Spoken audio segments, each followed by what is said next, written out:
The great one, Mark Levin, is the host of Life, Liberty, and Levin, and he joins us now. Mark, thanks so much for being on the program. We always love having you.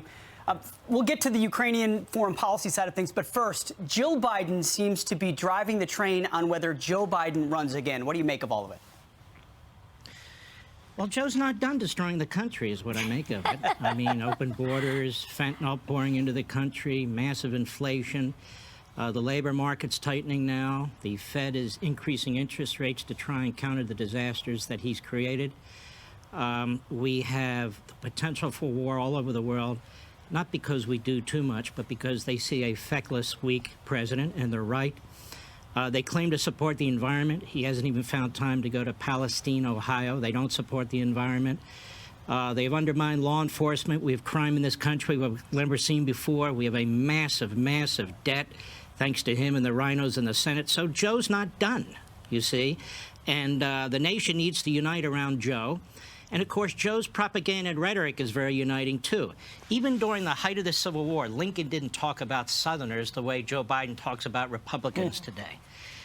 And he saves his hate for Republicans. He doesn't talk about the communist Chinese this way or the fascistic Russians this way or the Islamists in Tehran this way. No, no. He talks about Republicans, and he condemns Republicans for Jim Crow, which is very odd since Joe Biden was involved in Jim Crow and segregation and racism and opposed the integration of our public school systems and so forth. He's a very nefarious man. He's issuing executive orders like Benito Mussolini on equity. Equity simply means one thing.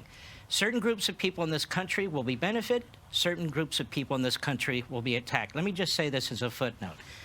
You want to know the real reason Joe Biden is not in Palestine, Ohio? Because it's not part of his election base. These are mostly white people. I'm just telling you the truth. They're mostly Republicans. They're lower middle class. They mean literally nothing to this man.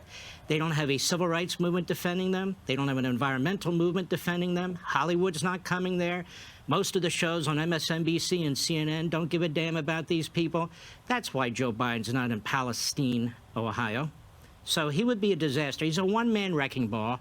He was the dumbest man in the Senate. He was the dumbest vice president we've ever had. And now he's the dumbest putative president that we have ever had. So I'm done on that.